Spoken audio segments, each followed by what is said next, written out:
Welcome to the HYPECAST for Final Fantasy VII Part 3. And as you can see, we have a full panel today with our special guest, GenesisVII is here. What's up, Genesis?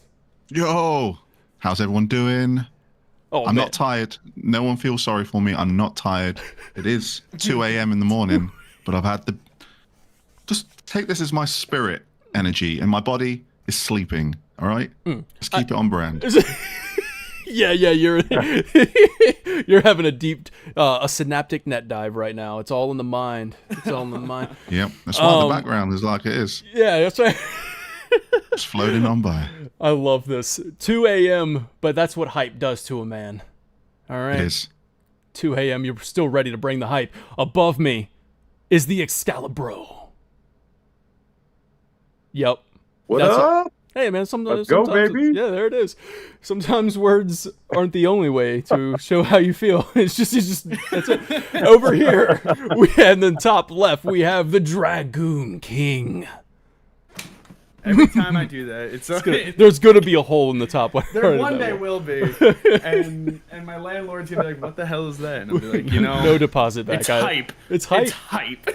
It's hype. And chat, thank you so much for being here. Everybody tuning in right now. This is going to be a very, very fun stream because today, that's right, we're talking about the opening hours of Final Fantasy VII Part 3. What will they be like? Now, I tuned in to GenesisVII's anniversary stream not too long ago, and I was like, yo, we got, upcoming HYPECAST. I want to be on it. Man, that sounds awesome. And I was like, I had this really awesome idea. This is what Genesis said. I had this awesome idea on how the game should start. And I was like, whoa, bro, me too. And that's the reason why we had a HYPECAST coming up. So it's perfect. So I'm I have my idea, right? I got I'm really, really excited about pitching this idea. But I feel like it wouldn't be very, what do you call that? Courteous of me? Let's call it, yeah, that's the word I'm looking for. Courteous of me. If I go in front of the guest. So, this is your moment, Genesis. Do you want to go first? You want to go first? Pressure. Yeah. Pressure. Well, I think, right, I think mine's going to be quite different to everyone else's, but I don't know that for sure. I know. I don't know that either. I'm going, everything I'm saying is coming straight off the top of the dome. So. Oh, thank God. I thought I was the only one. my notes are here. Meanwhile, me and Wiley with how many pages? I'm like, I have nothing written down, and I was waiting for you all to go, yeah, let me just pull up my note. Thank God. All right, cool. Pull out this book that I've written. Take it away. Take it away, Genesis. Let's hear it, man. Okay. Right. So, the way this is going to work is, I think it's going to be two parts similar to how Rebirth starts. So we kind of had like the Zack sequence going into the flashback. So like two very different parts of the game introduced. I think it's going to follow that trait. But I want to ask everyone a question here and in chat, right? Every single piece of Final Fantasy VII content media that's playable or watchable to a certain extent, what does every single one of those intros have in common? If you know, just spit it out and let me know. See if we're on the same page. Every single intro has something in common. Yo. I don't know. Once you say it to me, I'm gonna be like, oh yeah, definitely. Yeah. What's chat? I'm kind of curious what chat says about that. Just so we're all on the same page. Yeah, it's like, all right, so if you're thinking about, all right, I mean, for me, but this is too broad. It's too broad. I feel like every intro has like pretty much everything you need to know about what's ahead in that intro. But I think I'm going a little off the track here. I think you have something specific in mind. There's a common. I'll narrow it down. There's a common place. Okay, yeah. Midgar. So I was gonna say Midgar, but Midgar. Yeah. Midgar is in pretty much every single Final Fantasy VII intro within its first minute. Whether it's a pan past it, a flashback in Dirge Cerberus. Oh, that's actually flashback in, or like a modern day look in Advent Children. Midgar is always the focal point, even in Rebirth. Dream Hollow got it. Midgar. It starts in Midgar. So Nice.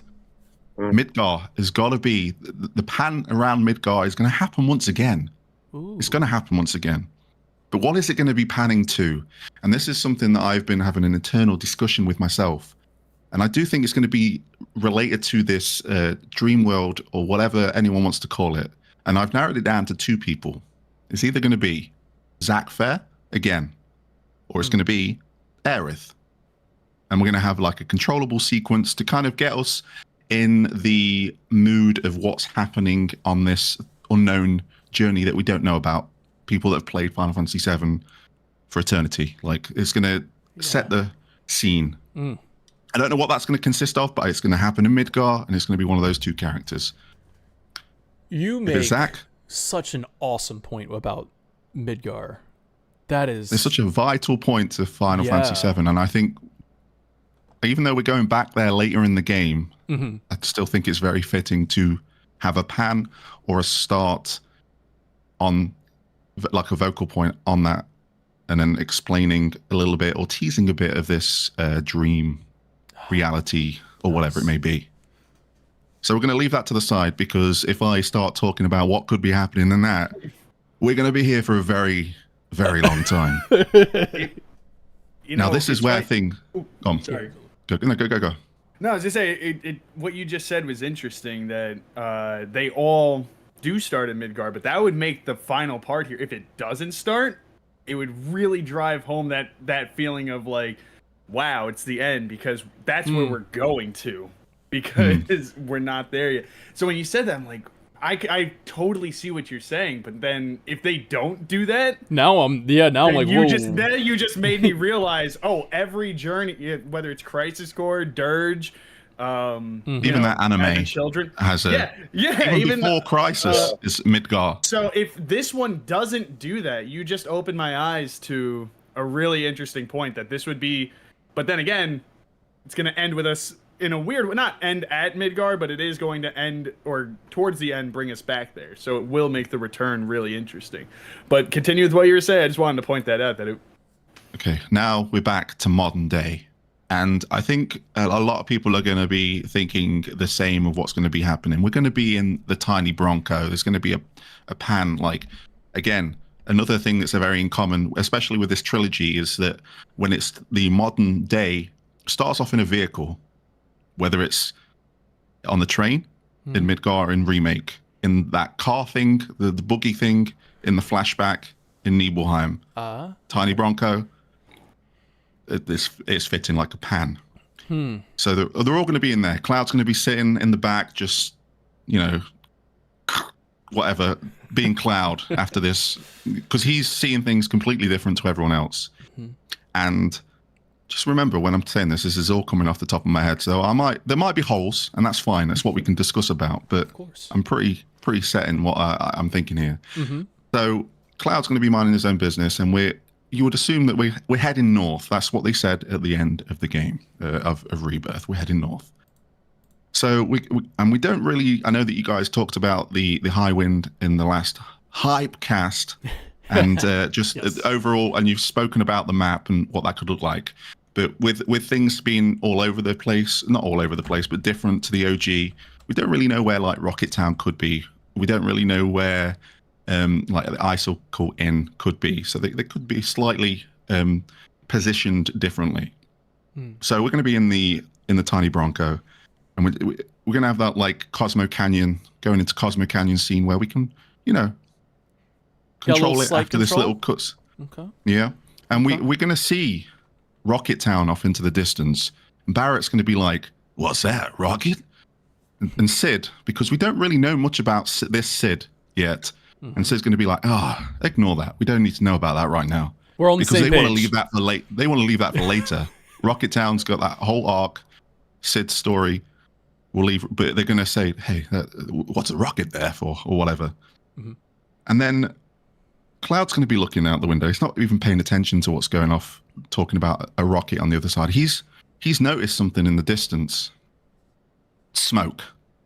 He sees smoke. And what was the last thing that was told to him? I'll send up smoke. Exactly. So he's going to think Aerith is in trouble. So he's going to start glitching out and be like, Aerith! And everyone's going to be dead confused. Start naming What is this? And this smoke is clearly not Aerith. This is a distraction, because also in the ending, Glenn says to, Gleniroth, or Glenova, says to Rufus that they didn't need Viceroy Saruf to, rally up the Wutai troops to want to attack Midgar or Shinra. So maybe I can go off of that a little bit, right? Because like we were talking about, how do we connect Midgar as the opening?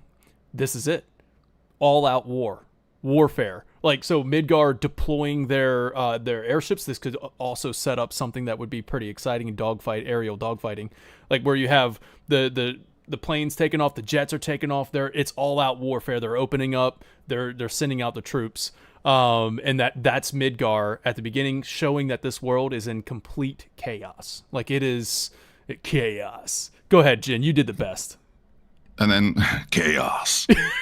There's going to be chaos for sure. So Cloud's going to be like, we need to go there. And Sid's going to be, no, we need to go north. Like, we're heading north. And he's like, no, we need to go over to the west a little bit. This is going to allude to where things are going with me here. Okay. And of course, we have the Wutai troops. They are truly miffed off because of what happened at Nibelheim. They got annihilated. We've seen the bodies all over the place. Yeah. So, and the tiny Bronco was manufactured by Shinra. Mm-hmm. So they're going to see that and think, they're going to think this is enemy aircraft coming too close to where we are. And this is how the tiny Bronco, because they're distracted with the smoke, they're going to get shot. The tiny Bronco's going to get shot down. We're going to lose it straight away. We're going to crash towards Wutai, the outskirts of Wutai, maybe near Radoa, or I can't. Is that how you pronounce it? Yeah, Radore. I think that's what I was calling it. Because also that was mentioned in Rebirth as well. I think Song mentioned it when they were talking about Glenn's history or something like that. Yeah. It got swallowed up by the live stream, if I remember. I didn't play the game, but it got swallowed up. Yeah. And this also gives us the opportunity for the team to be split into two as well. Straight off the bat to introduce combat as well. And Cloud, and I think it's going to be Cloud, Yuffie, and Vincent, and then the rest all over, because I don't think Sid's going to be playable until his arc around Rocket Town. He's got no reason to fight yet. Vincent, on the other hand, probably a little bit more reason to just... We've seen a little bit of him flipping around and doing some fancy stuff. And we've also fought him as the Galagan Beast. Yeah. So he's already got that pent up rage. But this smoke that they were distracted by originally, Yuffie knows this person. And he tells her, like, oh, you need to get out of here. Like, you need to follow this route. You need to go towards Wutai. You'll find whoever, probably not her dad or anything like that. But essentially putting us on this route of going to Wutai, and the first explorable region will be Wutai. Wow. And we will get in playable Vincent straight off the bat, like tutorial and everything, which fits with Cloud's potential dark abilities he may be wielding as well. They straight off the bat got some synergy attacks with Vincent, which I'm sure will be very nice. So, and then the rest of the gang, you're probably thinking, what about Sid? I don't really know. I've not thought about those guys yet. They're probably I've got swimming to shore. But essentially, like, I think they're going to get the whole Wutai section out of the way first, as opposed to go to the Icicle Inn. And the reason I think this is because I do think the whole stuff that happens in the North Continent is more fitting for like a mid-game event. Yep. Because of what happens afterwards, going back to Junon being prisoner, before we can go and explore again. So you want to introduce some exploration. So if you've got the Wutai region and getting all that done, and kind of understanding the war from their perspective. Yeah. And then eventually they might be able to tell you they might have a boat or something that can get you across to the Icicle Inn area. And then you've got that region. That's 2 regions you've got nice and explorable in the first part of the game before the world goes to crap, essentially. And it kind of gives it a reason to be maybe gated off later. But having all the war and conflict take place at the beginning of the game, because it was mentioned by Glenova at the end of the game, like, it just makes sense to get that arc out of the way. Like, Rufus, we know, is playing 2 hands here as well, so it's going to dive into that a little bit deeper, and it adds to his character before he gets to the North Crater as well, and just how he's probably going to change and how he's going to approach the gang when he catches them at the North Crater. I just think and obviously we can dive into, which is going to be sad, Yuffie's backstory as well. Yeah. And then what's unique about having that all happen, and something I'm really interested about, and I'm jumping a little bit ahead, that's pretty much how I'm thinking my version of the opening is going to be, is I think it's because we've met all these characters in Rebirth, we're going to meet a lot of characters we're probably going to feel sorry for that are involved in this Wutai war on the Wutai side. Probably some new like side characters, named side characters that we'll meet. Obviously, I think probably some of the Avalanche division that we met and did some stuff around Cosmo Canyon with as well. I can't remember the names. We met them in the Intergrade. Gige and yeah. Gige. So we're probably going to know more about their backstory and everything like that. But again, the most unique thing is like the midpoint with the reason I say that's going to happen beforehand is when Meteor puts into the sky. Yeah. Everyone thinks the world's going to end. All these characters that we've met across Rebirth in the beginning of Part 3, it's going to be very interesting to see what their reaction is. And like some of them might just accept the end of the world. Some of them might want to fight for the world. And I think that's more of an interesting thing to have after the middle of the game, as opposed to leaving the Wutai Midgar war after Meteor is in the sky.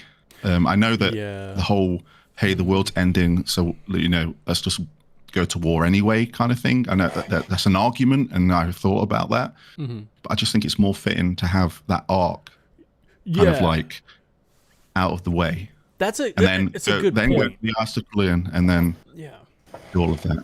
It's like you want to be able to have some sort of payoff for this build up to the war. That's that they've been hyping up since remake. With the whole infiltration of the Avalanche and Wutai and all that other stuff, blaming it on Wutai. So they've been hyping this war up between Shinra and Wutai, and it almost makes me want to question my my opening a little bit, but I'm like I'm also kind of like, nah, I love my opening, but I love I like what you got going on there. That does make a lot of sense, because you can have Meteor in the sky, and you can still have these 2 factions at war with each other, but you would almost feel like that's the turning point of the war. It's like, okay, now there's a Meteor. What are we fighting for? Yeah, what's going on here?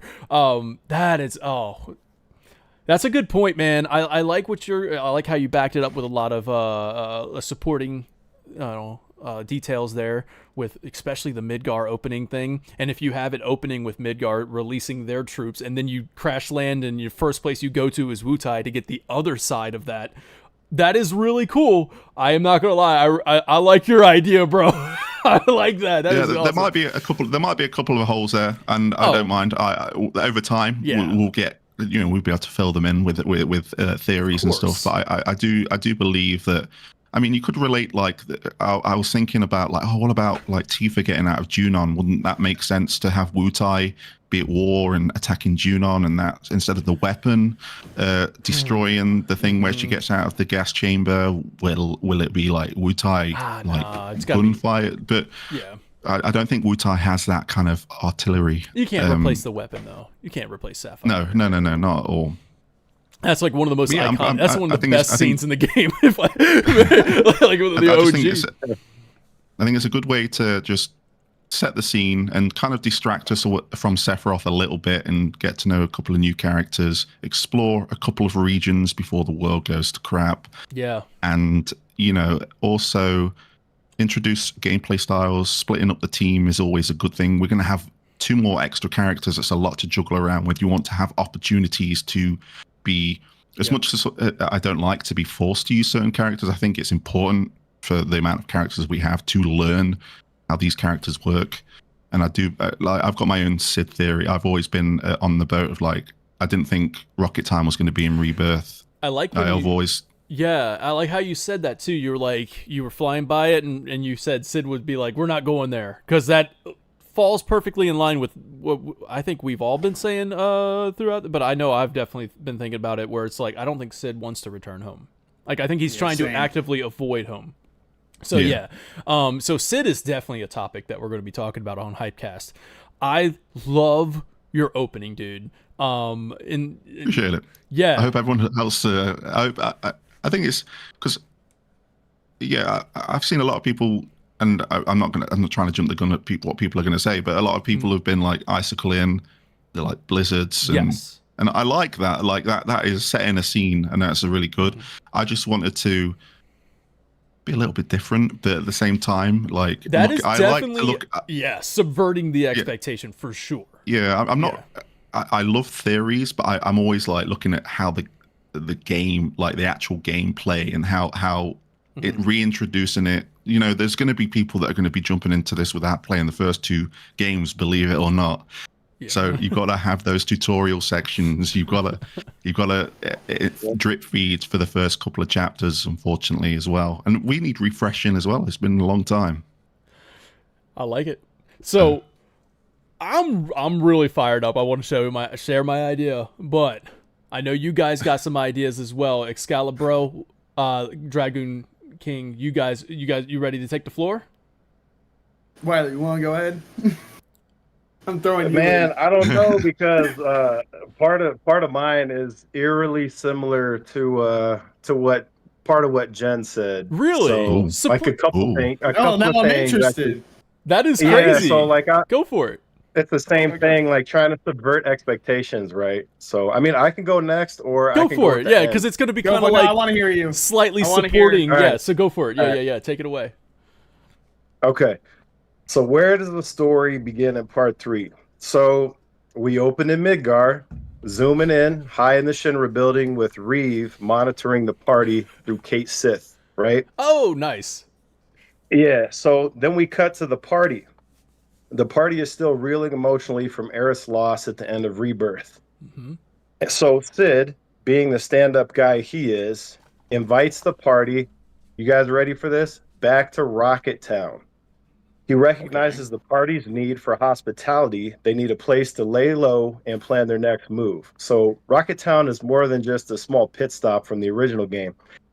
It's a town that's like frozen in regret. And that makes it the perfect mirror for where our characters are emotionally. Sid comes into focus. Here's a man clinging to a past dream, a dream that Shinra crushed. Right, so he represents an older generation failed by Shinra, and he's the perfect contrast to Cloud's young team, who are like now ideologically lost and leaderless. So we need a taste of who he is and what he can do before he's thrust into the leadership position, which is going to happen pretty soon. So he also needs personal stakes. And if we don't visit Rocket Town now, the first time players arrive here will be in the middle of the Magnus Materia quest line with the Shinra number 26 following the events of the Northern Crater. And this is actually very soon in the order of remaining events, so there's not much time to set up Sid's backstory before that. So that would all just sort of be crammed in together if we don't get his backstory early on. So it'd feel a little bit rushed. And his dreams of spaceflight in the plot would end up coming right before his return to space if they cram all that together. And I think that needs to be separated out so that you have time to process what he's about. So starting in Rocket Town lets us do a few things. We introduce Sid properly, give him his due arc. We visually show that the world is sort of struggling to move forward with everything that's happened, right? Broken promises, people left behind. We have this rocket in the background that's sort of like this huge invitation for story. And also, I want to show. I think it would be good for them to immediately set up that Shinra is everywhere. They're still on the heels of the party, still ready to take everything that they can from the people of Gaia. So, the opening of Part 3 would mirror the opening of Rebirth. The party is reclining in Sid's house, much like they were in the Inn at Calm, discussing what to do next, listening to Sid's story about the giant rocket that the town is named after. So Cloud is emotionally distant or silent, creating tension. Tifa and Barrett debate whether they can even trust him as a leader anymore. Aerith's absence is felt in the room, literally. Maybe there's like a ghost chair, or like at the table, or Sid unknowingly sets out like an extra cup or a bowl, and there's just like this empty space where the party can feel that she's missing, right? There's like just sort of a moment of like quiet grief. And Sid gives his like kick in the butt speech to the party, emphasizing that the world doesn't stop spinning just because you're hurting. So it's like a gruff, heartfelt push for the party to get moving on. Vincent Lee quietly reacts to Sid's speech, possibly for the first time. He starts to soften and connect with the party. So how do we get stakes? We see what Sid is capable of and inject rocket fuel into the plot.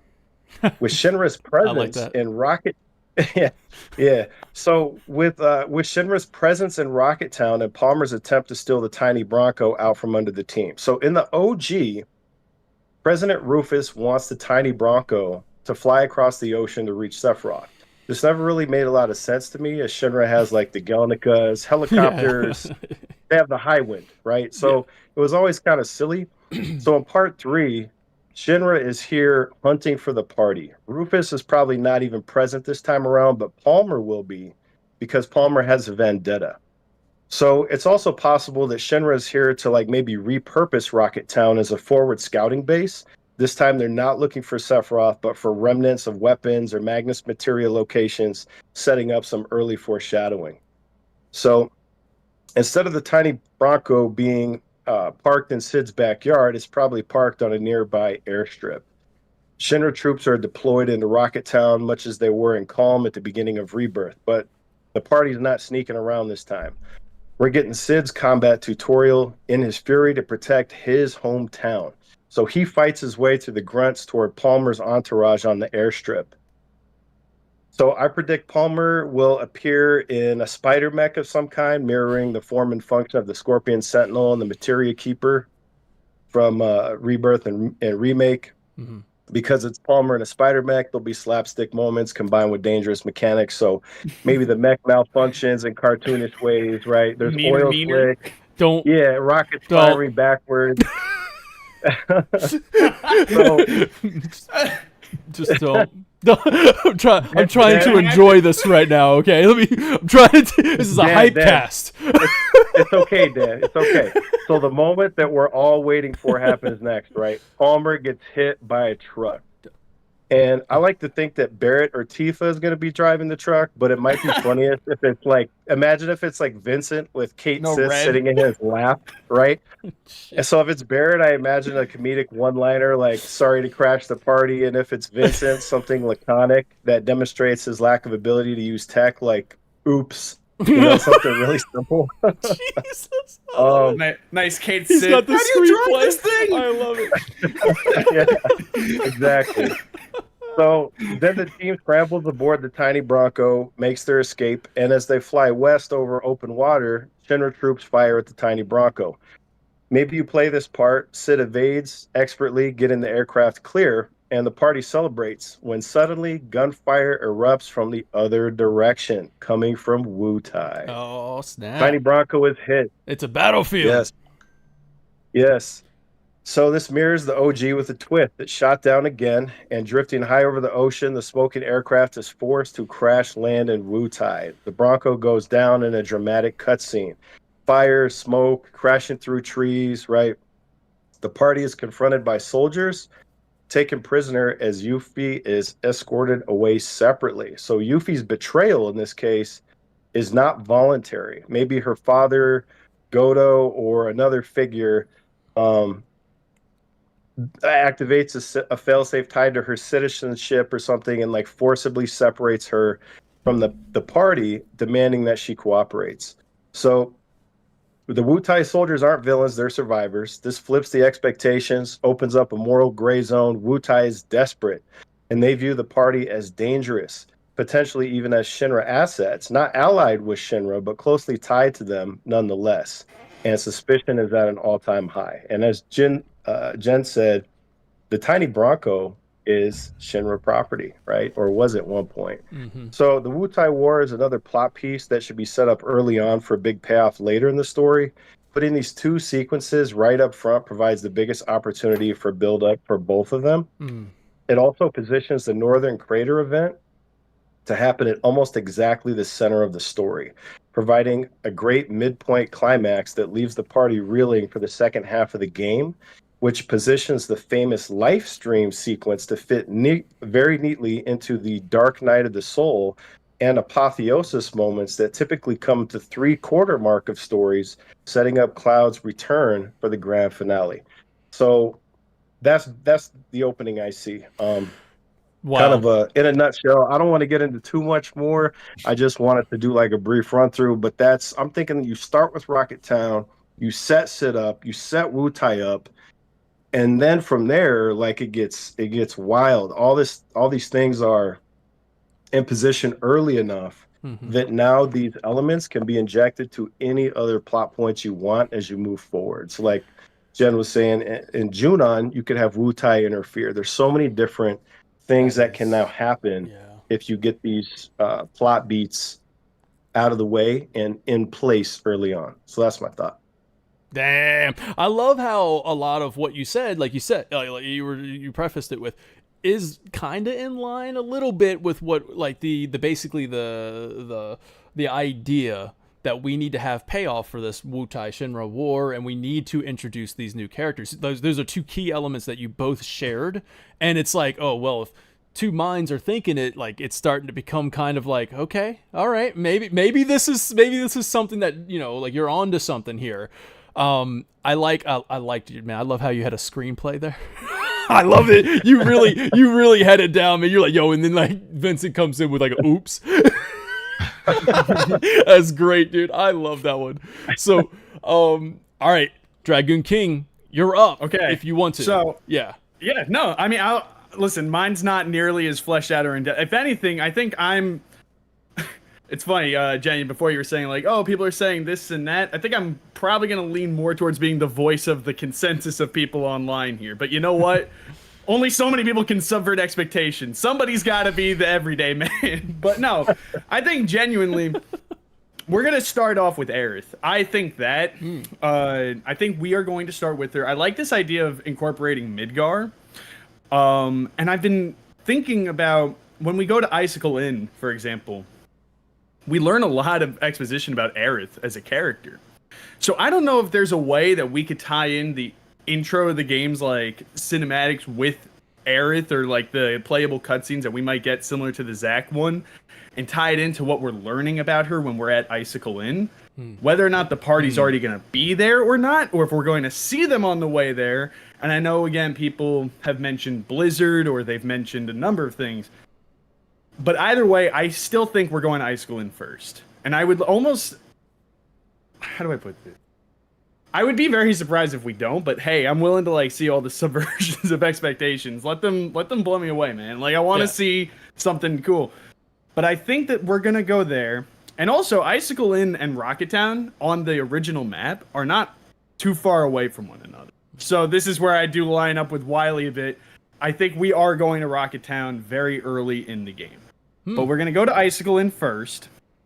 I believe we're going to get some exposition on Aerith, and I think that's going to serve a lot to, reinforce the tragedy that we just dealt with. The party's going through a lot. I think it'd be interesting to start off on a somber note. Yeah. Let them breathe a little bit. Give them that moment to kind of think about their fallen friend. But then, I know people are saying Blizzard, but I almost think that maybe they could rewrite the Turk scene with Elena instead of her tumbling down the hill all comical and stuff. Have them come in and they got to get out. They got to flee. They got to get out of Icicle Inn. Maybe the Broncos sustain some damage. And this forces Sid to have to go to Rocket Town. He doesn't want to go there. He was actually probably avoiding it to begin with, but now it's like maybe at the beginning of the game we show us going towards Icicle Inn. Maybe we get a glimpse of Rocket Town, and Sid's just like, no need to go there. And now it's like, shit, the Broncos damage. We gotta go there. And he lands. And I agree with the whole, I don't understand what the point of the Bronco being stolen by Shinra was in the original game. I thought that was always weird. So instead, maybe they're going to try and lure Sid in with a trap. Give him a proposition so that they can take the Bronco from him without him being aware of what's happening. If he's forced into a situation where Shinra's like, hey, you know, I know now he might have some investment in the party, but I don't know if he's fully, like, committed to the party. This is still a guy who has a dream, and I think that having him be lulled into this situation will not only anger him, but it's also going to really push him to side with the party at this point. Because I could still see him, I mean, even in Rebirth, when we're flying around with him or when the Bronco's more of a boat, he says that he still has uses with Shinra. So to me, I look at this guy as somebody who, he definitely sees the merit in what the party's got going on, but he totally, you know, if it's like, hey, if they're going to fund his dream, send him back to space, that's his dream. Yeah. So if they could, like, lure him in and use this as an excuse to, like, destroy the Bronco or something, and this is how I think we'll maybe get introduced to him as a playable character. Because early in the game, I think we should have him earlier. And the reason is that he's going to be our leader later on. So to me, if we get him later, I feel like we won't have as much time with him to feel as connected. So I want to be able to play with his fighting style. I want to see, like, how it feels to control him, because we're going to have to do that later. And what I think pretty much is just going to happen is that Rocket Town, similar situation, we're going to fight Palmer, neener all over the place, yada yada. And then what's going to happen is that not only was Sid angry about having to come home, but now he's angry that Shinra just totally tried to screw him over, screw his dream over, you know, like they rug pulled him. Yeah. Again. Like he just lost his dream again. And so now his stakes are there. He's committed to seeing it through with the party. They tried to destroy the Bronco. They tricked him. And on top of that, the party's devastated with the loss of Aerith, somebody who he's also feeling the loss of in his own way. And I think because Shinra's been on their tail since Icicle Inn, like if we're going with the narrative I'm rolling with, Shinra rolled up at them on Icicle Inn. They had to get out. Bronco sustains damage. They go to Rocket Town. Shinra's really on them. No, Shinra territory is not safe, and that's going to bring them to Wutai. But I like this idea that you guys have both mentioned, where the Bronco appears like a Shinra ship. So yeah, it's a good point. Yeah, it's if they get shot down by Wutai, I wouldn't be surprised. Or if they have Yuffie with them, she might be able to communicate safe passage. One of two things I could see playing out is either they lay low in Wutai while the war efforts are building up and they're in the search for the Bronco, or they get shot down by Wutai, but then because they have Yuffie and her whole plot has to unfold, by the end of it, maybe they'll be able to safely travel back. But I kind of agree with the general consensus that Wutai is going to be in the earlier part of the game. I just think that we're going to have to go to Icicle Inn and Rocket Town first. And I'm not going to sit here and pretend how we're going to start in Midgard. Something's going to happen in Midgard. You convinced me, Jen, but I don't know what's going to happen. Jim made his point was way too good for it not to start somehow be Midgard the opening thing that you see. No, so like it's not a super fleshed out thought. It's more so just like my guideline, because we could sit here and, you know, Wiley, I love that you wrote a screenplay. Please write more. I want to know your just go ahead and actually write it all out. Fan fiction this out, man.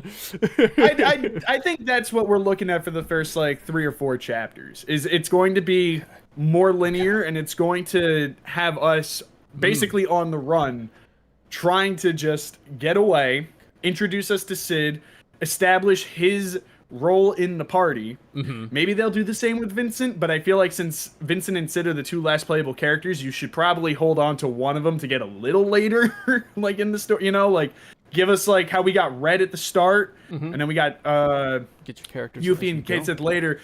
You know, we could get maybe Sid earlier and Vincent a little later down the line. Though, you know, seeing as Sid will become the leader, I could totally see them doing the opposite if that's the point that he steps up. One way or the other, I think that we're going to get one very early in the game and the other one maybe a few chapters in it, like a little closer to the midpoint. But yeah, I think basically that's my whole thought. Midgar flashback thing, whatever. Aerith thing in the live stream, whatever's going to happen. Icicle Inn, Somber, and Reflection. Yeah. Oh hell, it's Shinra, get the hell out of here. Okay, we're at Rocket Town. Sid's dream is crushed again. Oh no, gotta get the hell out of here. Wutai shot us down. Oh no. Okay, let's hang out here. Yuffie stole our stuff. Yada yada. Whatever happens. Yeah. That's how I see the first few hours of the game. I think that it's a little cliche, not cliche, but it's a little generic with what people online You're still think. going off you're still going off the beaten path. Like you're still subverting expectations with your opening. Like Well, and there we go. yeah, it still subverts expectations if you're expecting the original. Like I mean, so like yeah. So I think you're onto something there. And you know, Jen, you got me thinking about this Midgar thing so much that when you started saying it, Lee, I'm like, oh man, you know what? You said, yeah, you got the Midgar, and you were trying to find a way to get Professor Gast in there, and maybe some of that backstory. And I'm like, what a way to open it! Start at Midgar with Professor Gast and the whole Genova project, and like this is how the freaking thing came to be. Here it is. And you get all of that history. Yeah, get that. The Gast, Hojo, cool if we Vincent. start off. You get the whole If thing. we start off with the Gast stuff, and then it's like we get that. And then say like the intro when we play as Aerith, maybe it's young Aerith even. We get another one of those moments. So we're walking around Young somewhere Vincent, in Midgar, Turk and Vincent. then we get we see Gast and everything, and then it cuts to like Cloud like waking up on the Bronco like this, and we're pulling up to Icicle Inn, and then we are going to see him and the party reading these things, and it might cut flash to like what we just played in the intro. Yeah. So it's like cutting between the two, and now we're getting exposition. I could see something like that. I think it'd be cool just to like bring Aerith back, especially since she's not. I assume she's not going to be playable too much in this game, so we need to sprinkle her in as much as we can. And why not do that right at the start? Man, I started shaking my head because I saw a subtext message pop up, and I said, just don't subtext. Subtext, just no. All right, no. I can't actually see the chat. So I know. what did he I'm say? pulling up YouTube. I read enough of it to know what that one okay. says, Oh, but yeah. it's He's a got it little blurry, but I can open in the see it. upside down Midgar from Dirge with Shelk. Just. All right. Listen, y'all. I love your thoughts. I love your thoughts, and I do want to I almost want to cherry pick. I wanted to let you guys first, so I can just create the ultimate opening. I see that. He's sitting next to us in class. He's gonna just grab all of copying them. our work. What'd you write for C? So- What'd you write for Icicle Inn? Yeah, wait, you said Midgar opens? Midgar, yeah, absolutely. So since that is absolutely got to be in there, yeah, I do think Midgar should be the opening shot. I like the idea of showing that the freaking military is deploying. So I kind of want that. I want this game. All right, listen to me, hear me out, okay? I want this game to Hearing you open out. up with the most Hollywood cinematic blockbuster like you're about to experience freaking peak, right? You thought that was with Final Fantasy 16. You're about to experience with Part 3. So I want this to open up. And Toolman said it earlier. What about the urgency? I think it was Toolman or Block Sheep, not sure, but this urgency that Rebirth set up, right? So with Rebirth, at the end of Rebirth, Cloud looks at it and he goes, reunion. And he puts the black materia in his Buster Sword, and we gotta head north. That's it. So Cloud he's like, yo, we gotta head north. We gotta go. I gotta deliver the black materia. There is a sense of like tunnel vision, and anything that's going to distract. I don't think Cloud is going to be there. Like just for that kind of, he's there. He's tunnel vision. Need to get to Sephiroth. I need to deliver the black materia. So I love your thoughts. I love your reasonings. I love that you want to go to Wutai. You want to go to Rocket Town. You're trying to beeline there. You're trying to get there so we can explain backstories and all this build up and payoffs for the Wutai Shinra War. It all makes sense. Love it. But here's where I got it. Okay, I want this to be freaking hype. All right, I want it to be exciting in a way that like it's just like, oh my god. Okay, picture this. Picture this. Okay. God, I just want to sing the Shaggy song, but I didn't. I didn't do it. Picture this. All right. All right. Listen, the opening cinematic is that scene we've seen so many times of the Whirlwind maze when we have Cloud in the robe going reunion, right? Cloud gone. All right. Now, before that happens, I kind of cherry pick because I love the idea of having a quiet moment of reflection. Aerith isn't there. Just taking it from Excalibur. I want that, like, just even before that happens, maybe they're sitting at the Icicle Inn, Cloud zoning out, and like Excalibur said, there's an empty chair. There's some sort of like, oh man, I want the player to be reminded of the loss. I know that they're still thinking about it, but this is going to be 3 years later. We want to remind the players that this party going through some stuff. Then they go to sleep that night in the Icicle Inn. That's when we get Cloud reunion robes. Wake up in the morning, Cloud's missing. It's Tifa is the main character at the Icicle Inn. She wakes up. Where is Cloud? He was spotted heading north in the middle of the night. To cover ground faster, because they got to catch up with Cloud, they take a snowboard. They have to snowboard down the mountain to get to Cloud faster. That explains the snowboard.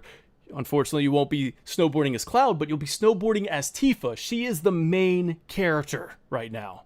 You start the game playing as Tifa. All right, then you get down to the snow-blind environment, which would be representative of feeling lost and confused, right? You want this whole like sense of, oh my god, where's Cloud? Can't even see in front of me right now.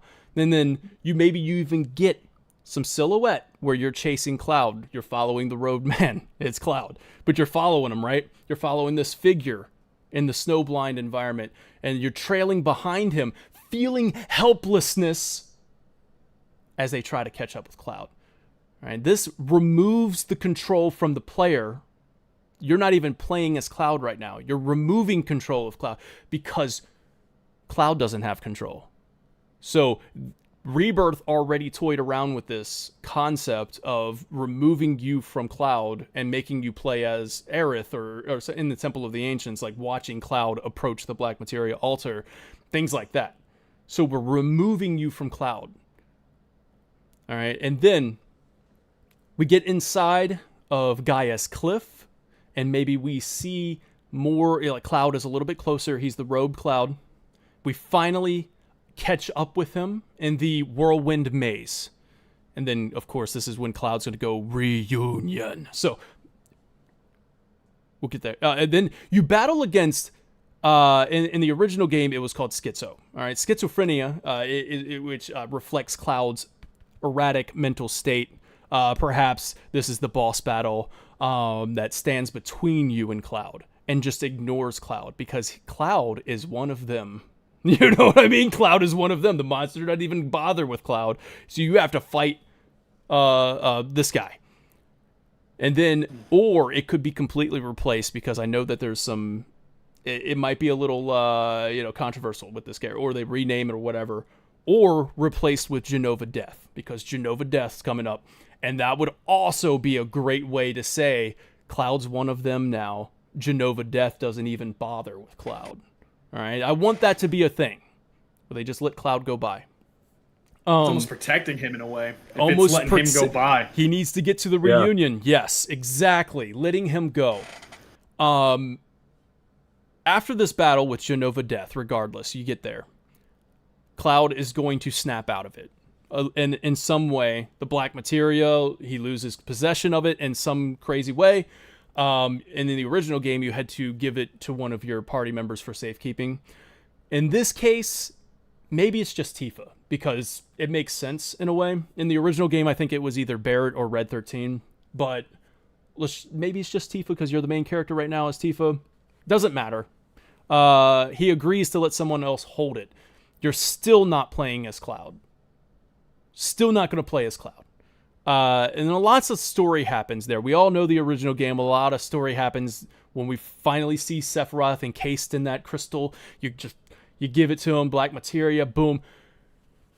Guys, this is the opening hour. This is the opening chapter of the game.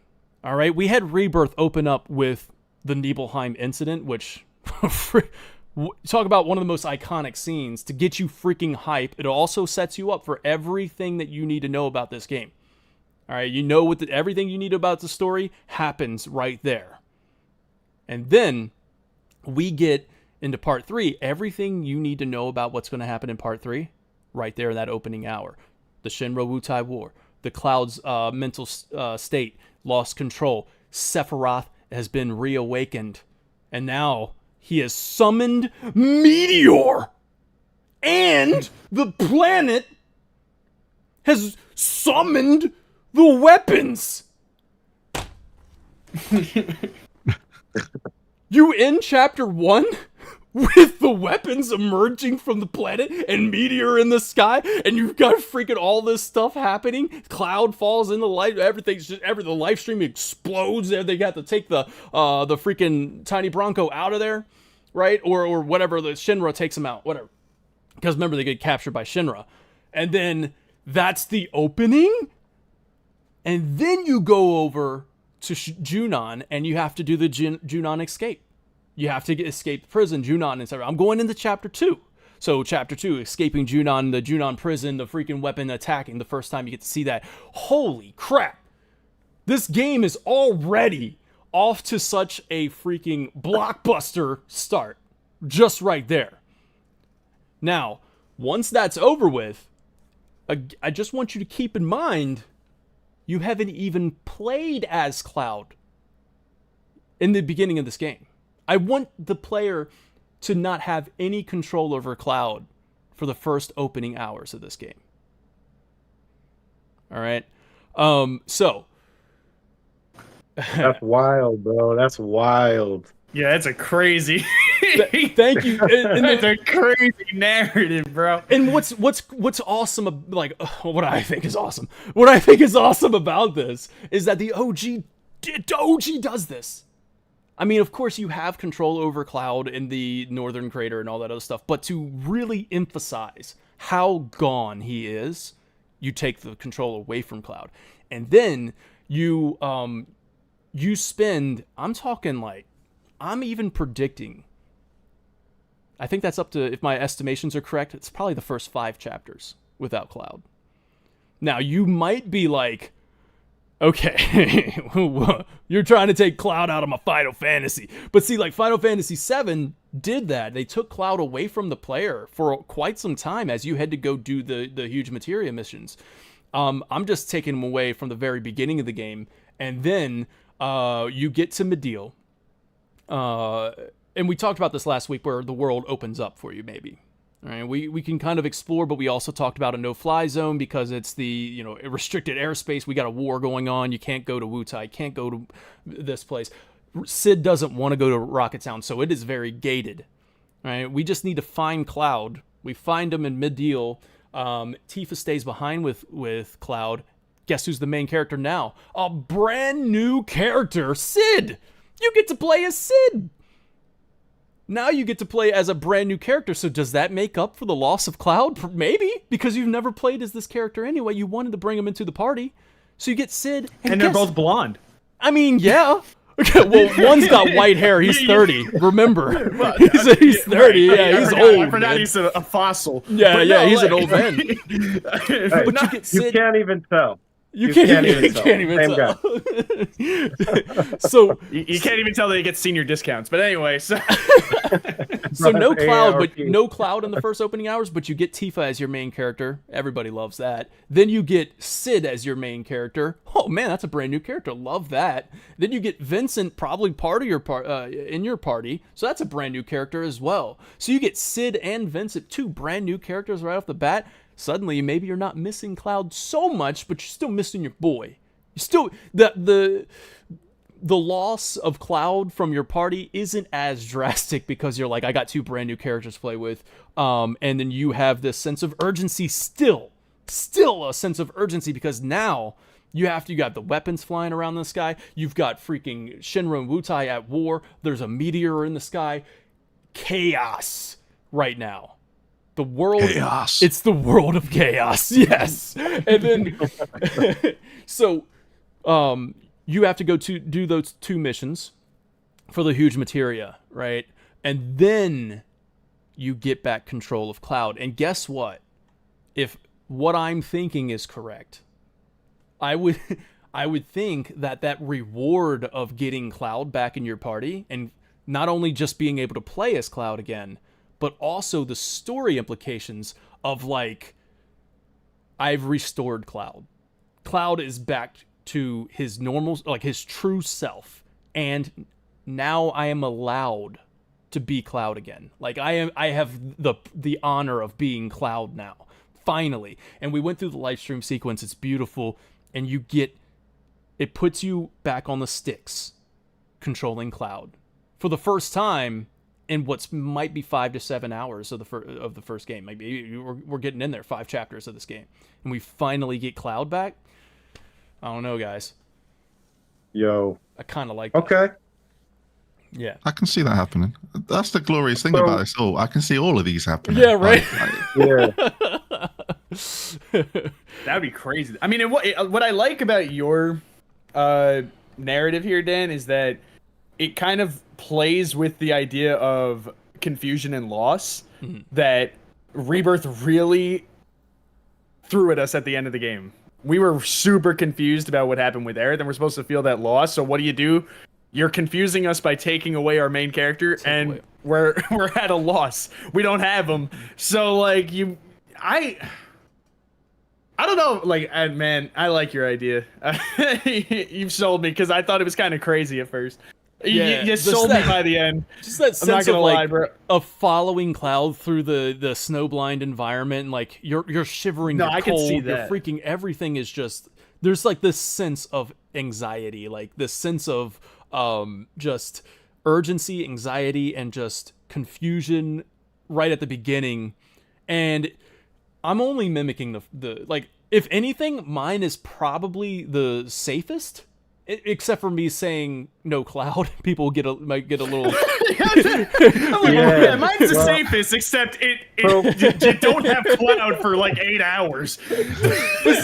You're wondering how to get Rocket Town back in the mix, right? So like, if you got if Sid ends up becoming your lead character to lead, he's just gonna like every time you get close to Rocket Town, like, nah, I'm not going there. No.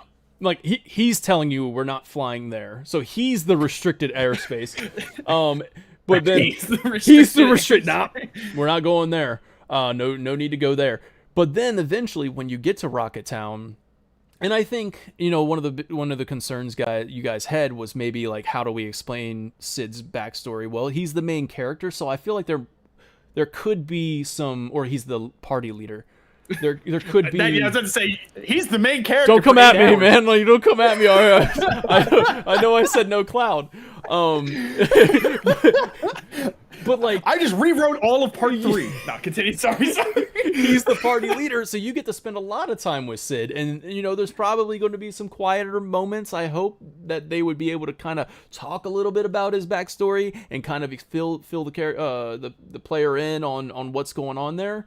And maybe the reason why he doesn't want to go back to Rocketown and all that other stuff. But I mean, there's got to be a little bit of downtime while Tifa's with Cloud in Middeal. There's probably maybe a little opportunity there for Sid to fill in the others on what's happening. And then Tifa comes out and she's like, I've decided I'm staying with Cloud. So Sid has already filled them in on the backstory, and then she's like, "I'm staying with Cloud. Sid's the party leader now. What's up, Wiley?" Yo, so I've been thinking about this for a while, and this would go really good. Well, honestly, it would go really good with any of the intros, but it would go particularly good with yours. So one thing that I think this is gonna have that I couldn't figure how it's going in is that alternate world piece, right? You have Aerith or Zack or something like that, and that's definitely going into the beginning somehow. And when you were getting like all super hype, I was thinking like, what would be the absolute most hype way to open this game? And I think this isn't an original thought. Somebody had this idea. I want to say Major Trenton. So if this was your idea and you're in the chat, speak up. What if part 3 opened in Midgar, or in Edge rather, okay? And this is the fight between Cloud and Sephiroth. You're playing as Cloud with the fusion sword. No explanation. Advent children. Listen. You're fighting Sephiroth with the fusion sword in the same way that you play as Zack. There's no context. It's just you're just playing, right? Same way as you played as Sephiroth in Rebirth. And when that sequence ends, you're fighting him. You're going through all this dynamic stuff, and it ends the same way it does in Advent Children. And then what happens is Cloud wakes up and Aerith is touching his head. Maybe there's a white whisper or something, and he sits up and she's like, "We have to go." And now you have Omni Cloud. Dude. And Omni Cloud is wherever Omni Aerith is, and both of them are going to the Northern Crater or wherever. But what's going to happen is that when Cloud enters the live stream in Medill, he ends up merging with Omni Cloud.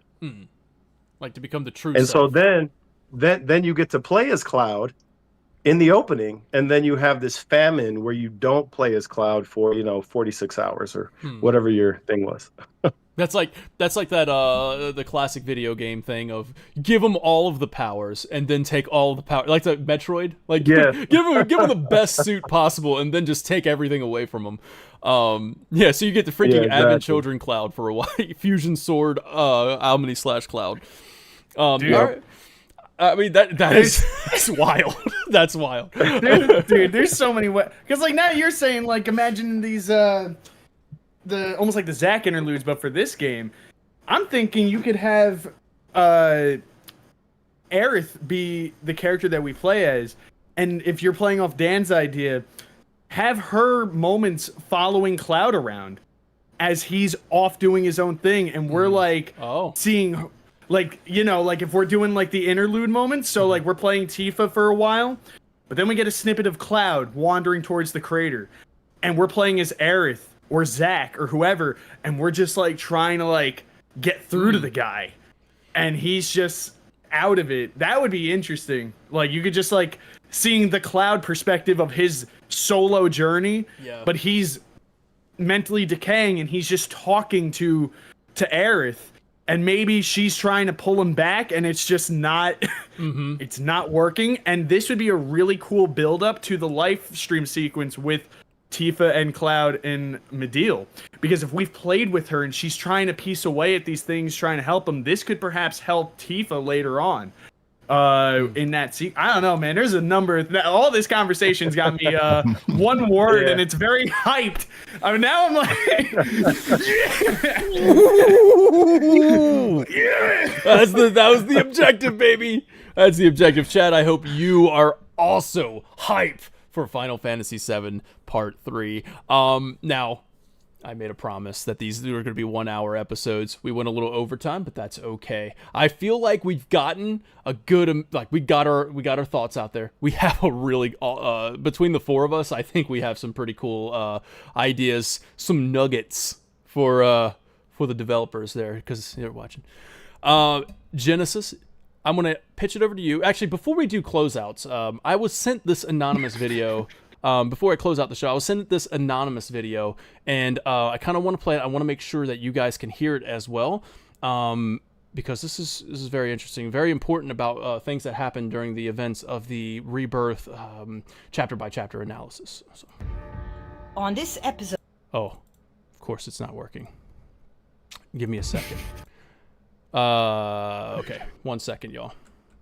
We'll make it work. Don't worry. I got YouTube up on my phone in case I need to watch it there. yeah, it's just an anonymous video. Let's see. Oh god, I'm scared. Sure hope this is the right one. What happened during the Rebirth? On this episode of Final Fantasy Unsolved Mysteries, a planetologist. He joined the Final Fantasy VII Rebirth Reviewed and Ranked podcast to fill in for the Warrior of Hype while he goes to the bathroom. But something happened on the last episode of the podcast. Something that left both the panel and chat shocked. Good? I was so much commotion. I have no idea what just happened. I just went to the bathroom and like.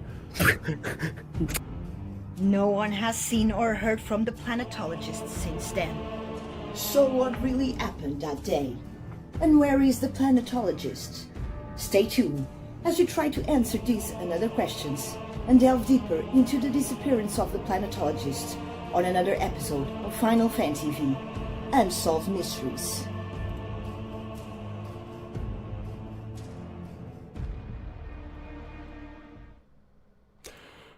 I really hope that they get to the bottom of that. I hope they can find the planetologist. It was tragic what happened to him during that chapter by chapter analysis, and Dragon King. Tragedy. I hope you're happy with yourself. Eventually, I don't see the tragedy in any of this, bro. He's on extended leave. I hope they can find him. Nobody's heard from him. Nobody's heard from him, and I hope they can find him. So, yeah, I thought you guys would be thanking me here on Final Fantasy V. So we are going to do closeouts now. In the closeout of this show, give me some closing thoughts, Genesis. What you got for me? Well, I don't know if I should like have 5 minutes silence or be happy about what's just occurred. No, like, you absolutely can do the 5 minutes of silence. I'm a bit overwhelmed about the planetologist situation here. Yes, and I'm hoping this is a branching storyline that has more than 3 parts, maybe. And maybe like 6 dogs to represent each part. Yeah. I just hope it gets figured out, man. Unsolved Mysteries here on Final Fantasy V. So what are your closing thoughts on the openings? Oh, I like the closing thoughts on the opening. Man, I think these times are always exciting times, especially when we don't really have anything at the moment, right? We don't even have a title. We don't have any. We're literally going off what we've seen, what we know, and the lore, and like diving into Ever Crisis and diving into Before Crisis, having a look through novels, and then just making stuff up. Like it's a good time, and the openings we've heard here, and I've seen a few scatter by on the chat as well, and I think that's what's gonna be the most exciting thing. Hopefully, we won't cause any arguments. I think we can all agree to disagree at the moment. Yeah. I think it's great where everyone's at, and man, it's something to get hyped about, because this is, it's bittersweet in a way, because this is the final part. Know. Like, that's crazy. It's very rare for any video game for you to experience it again differently. Like, this is the only game that's done that, and it's gonna be over in a couple of years. It's crazy. Part 3, man, the final chapter, the final part. There's a weight to it right now. Oh my god, dude, the hype is insane.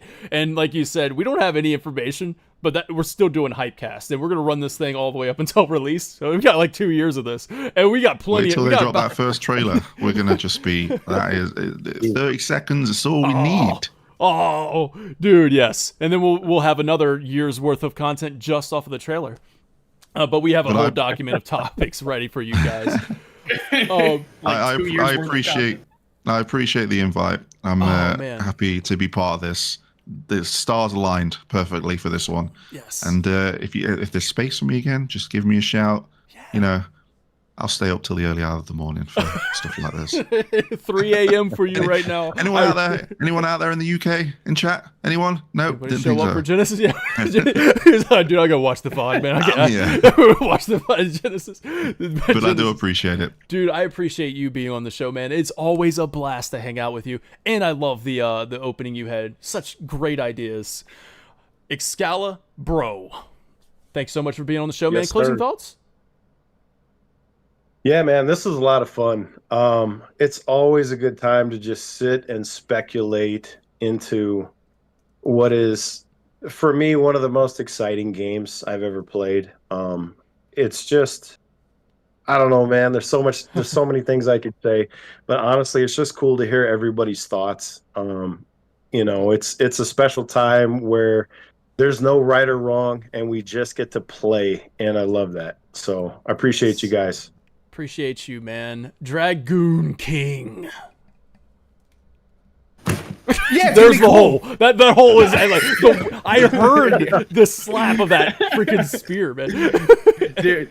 No, what more is there to say? Wiley kind of hit it. Like, this is exciting. It's exciting, especially for me, because I'm experiencing this from a fresher perspective. I mean, I only played the original in like 22 or 23.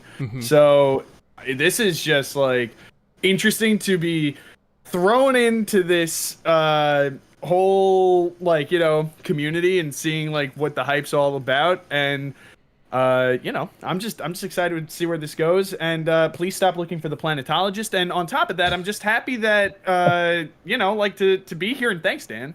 Thank you for having me here to talk about the exciting times. And don't look for the planetologist. I believe I'm actually going to contact Kalia now, because why would you be so afraid of looking for the planetologist? You trying to hide something? I'm not afraid. Just don't look for him. I mean, dude, I'm not hiding, bro. I'm hyped for part 3. Hyped for part 3. Listen, we have just don't look for the planetologist. Look for part 3. Okay. We have so many topics. We have so many topics ready for you guys in the coming weeks, all the way leading up to release. Like I said, man, we got years and years to go, maybe 2 years, hopefully. And we got 2 years worth of topics. But with that being said, we want to do the next topic for you. What's the topic that you want to hear next? What do you guys want us to talk about? Chime in on the comment section. And I absolutely loved that we had so many hype comments. So people just write in hype.